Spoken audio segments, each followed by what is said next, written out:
PKG PJOK 004 yang akan saya bawakan. Di diseminasi ini saya mengambil tema yaitu Sport Education Model. Nantinya saya akan jelaskan di latar belakang mengenai perlombaan lari estafet. Jadi latar belakang adalah pengalaman peserta didik yang bermakna haruslah didapatkan setiap proses pembelajaran. Begitu juga pembelajaran PJOK. Peserta didik dengan segala perbedaan karakter, jenis kelamin, latar belakang, bahkan kondisi fisik yang beragam harus tetap merasakan bahwa mereka memiliki peran di dalam setiap pembelajarannya.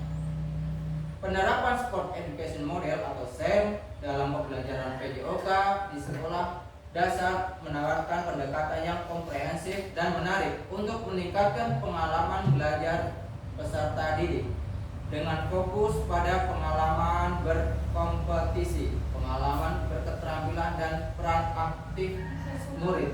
Jadi inti dari latar belakang ini, SEM itu mengajarkan peserta didik itu untuk terlibat aktif secara keseluruhan, mulai dari perencanaan program, yaitu mereka akan mengadakan suatu kegiatan. Jadi ada susunan kepanitiaannya dari siswa, pesertanya dari siswa, wasitnya dari siswa.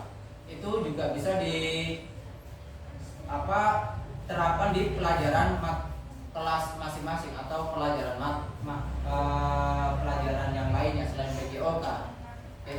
Jadi dengan melihat aset SDN 13 Kota Barat seperti dukungan kepala sekolah dan kolaborasi guru dalam meningkatkan kualitas pendidikan, peserta didik yang aktif bergerak, halaman sarana prasarana yang cukup memadai, serta antusias peserta didik dalam mengikuti lomba lari estafet dapat mendukung keberlangsungan pembelajaran PJOK dengan SEM sebagai wujud pembelajaran otentik PJOK, memberikan pengalaman dalam berkegiatan oleh peserta didik. Setelah saya melihat aset-aset yang ada di sekolah, terutama lapangan, terus kemudian alat-alat olahraga, saya rasa untuk penyelenggaraan lari estafet ini cocok dilaksanakan, karena kalau lapangan seringkali kalau setiap hujan sedikit banjir, jadi larinya itu nanti di teras-teras begitu, jadi teras sekolah kan ada baris 1, 2, 3, jadi ada 3 besar. Kemudian lanjut.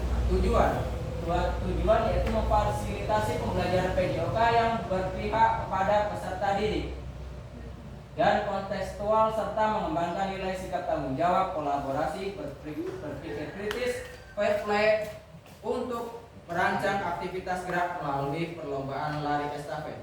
Kemudian indikator ketercapaian tujuan, peserta didik dapat merencanakan, melaksanakan, dan mengevaluasi penyelenggaraan perlombaan lari estafet.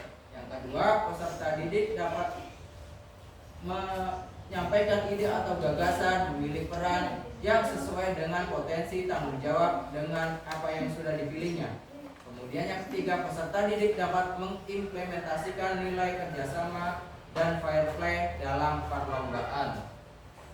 Kemudian lanjut, capaian langkah-langkah dan hasil yang diharapkan. Capaian, peserta didik dapat merencanakan, melaksanakan, dan mengevaluasi kompetisi sesuai dengan peran serta menerapkan fair play dan kolaborasi melalui perlombaan. Kemudian langkah-langkahnya, langkah-langkah peserta didik akan dilibatkan selama program berlangsung, mulai dari pengelolaan musim, afiliasi, penyiapan pertandingan, puncak pertandingan, pencatatan pertandingan, festival, sampai evaluasi dan refleksi, yang mana dalam prosesnya peserta didik akan diberi kesempatan untuk menyuarakan ide kreatif dan gagasannya, serta dapat memilih peran yang sesuai dengan minat dan bakatnya untuk menempatkan peserta didik sebagai pemimpin kegiatan. Kemudian lanjut, hasil kegiatan. 1. Peserta didik dapat mengembangkan keterampilan olahraga. Yang kedua, peserta didik dapat mengembangkan keterampilan sosial. Yang ketiga, peserta didik dapat mengembangkan keterampilan berpikir kritis. Struktur program dan mitra dalam komunitas belajar. Yang pertama yaitu penanggung jawab. Penanggung jawab di sini ada kepala sekolah yaitu Pak Ismail Hasan Ujono. Kemudian ketua kegiatan saya sendiri sebagai guru olahraga, fasilitator semua bapak ibu guru yang ada di sekolah. Pelaksananya yaitu seluruh siswa SDN 13 yang berjumlah 37 orang. Yang targetnya kelas 1 berjumlah 9 orang sebagai supporter, kelas 2 berjumlah 3 orang sebagai supporter juga, kelas 3 dan kelas 4 berjumlah 10 orang sebagai pemain atau yang akan mengikuti lombanya. Kemudian yang ke kelas 5 dan kelas 6 berjumlah 15 orang sebagai panitia. Nah, komite atau perwakilan orang tua berjumlah 1 orang diundang untuk pembicara atau peresmian kegiatan. Jadi untuk kegiatan-kegiatan yang besar baiknya untuk mengundang komite agar mereka bisa tahu apa kegiatan yang akan dilaksanakan di sekolah. Kemudian lanjut lini masanya. Lini masa itu terkait jadwal ya Bapak Ibu di saat pengelolaan musim dari 8 sampai 16 Agustus, kemudian afiliasi selama program berlangsung, penyiapan pertandingan dari 19 sampai 24 Agustus, puncak pertandingan 26 sampai 30 Agustus, lanjut pencatatan pertandingan selama program berlangsung, kemudian lanjut festival tanggal 31 Agustus dan terakhir evaluasi tanggal 2 sampai 4 September 2024. Lanjut. Kapasitas sekolah dan keterlibatan komunitas. Aset yang dimiliki SDN 13 Kota Barat, aset manusia yaitu kepala sekolah, guru dan peserta didik. Kemudian ada aset fisik yaitu sarana dan prasarana yang cukup memadai. Kemudian ada aset sosial yaitu masyarakat setempat yang mendukung kegiatan berlangsung. Kemudian aset finansial pendanaan untuk kegiatan berlangsung. Keterlibatan peserta didik. Semua peserta didik berjumlah 37 orang akan terlibat selama kegiatan berlangsung, mulai dari pengelolaan musim sampai evaluasi dan refleksi. Kemudian keterlibatan komunitas. Komunitas SDN 13 Kota Barat sebagai wadah untuk melakukan evaluasi dan refleksi selama program berlangsung. Kemudian ini rencana evaluasi, lini masa pelaksanaannya. Kemudian sumber data dari observasi, laporan, hasil rancangan dan hasil refleksi. Kemudian teknik pengambilan data, observasi, pelaksanaan, wawancara kepada murid dan guru, dan refleksi murid dan guru. Lanjut. Kemudian slide berikutnya yaitu kemungkinan tantangan. Pengenalan SEM sebagai model pendidik yang belum pernah diterapkan di sekolah. Yang kedua, pengelolaan kelas dan penjadwalan. Yang ketiga, kriteria penilaian keberhasilan SEM yang sangat kompleks.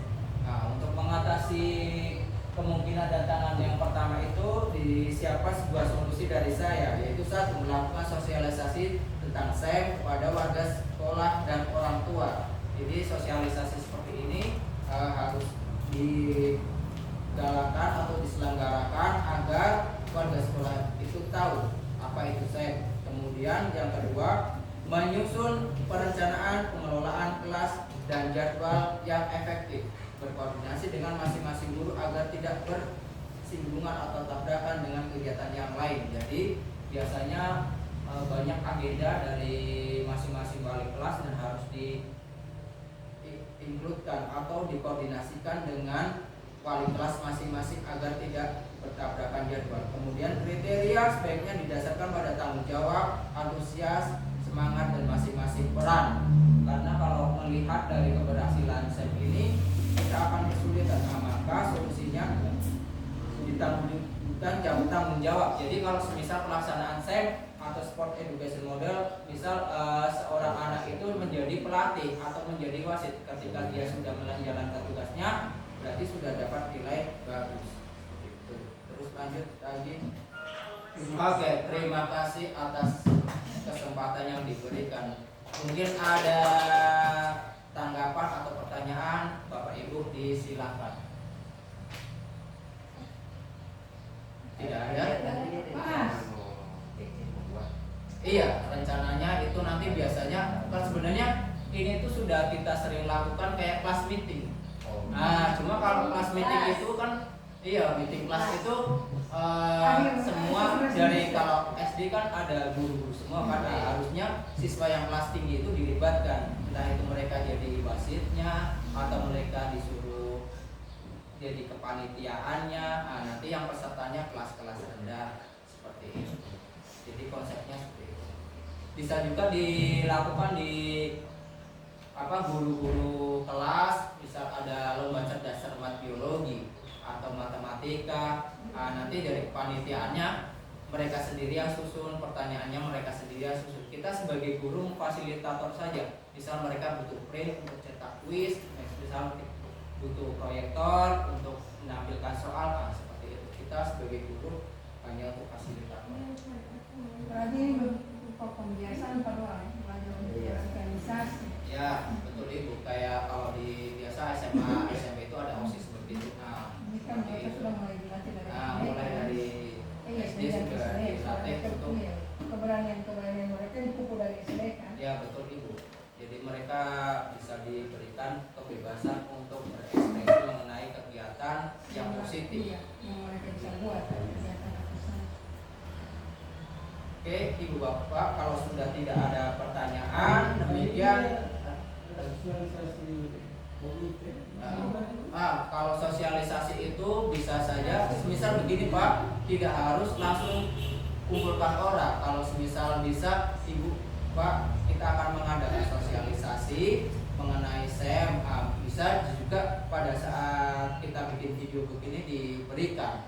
Jadi SEM itu seperti ini Bapak Ibu, begitu. Jadi kayak hasil diskusi atau rapat kita ini bisa di-sharekan ke komite, itu sudah termasuk dari sosialisasi. Iya, jadi tidak harus langsung orang tua itu kumpul. Hasil dari video yang sudah kita buat atau kita diseminasikan bisa di-sharekan ke orang tua. Nah, itu kan sudah termasuk bukti sosialisasi kita kepada orang tua atau peserta didik. Ada lagi Bu? Di situ juga Pak, termasuk di Kombel juga. Iya, masuk Kombel. Iya, masuk Bu. Kombel itu kan tidak hanya untuk guru, tapi untuk siswa juga, keterlibatan peserta didik.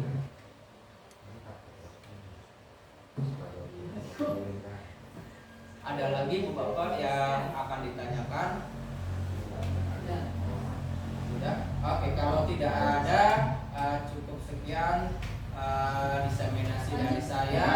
Kurang lebihnya mohon maaf. Terima kasih atas kehadiran Bapak Ibu yang sudah meluangkan waktu untuk mengikuti kegiatan diseminasi program PKG PJOK 2024. Sekian dari saya. Terima kasih, kurang lebihnya mohon maaf. Bila taufiq wal hidayah.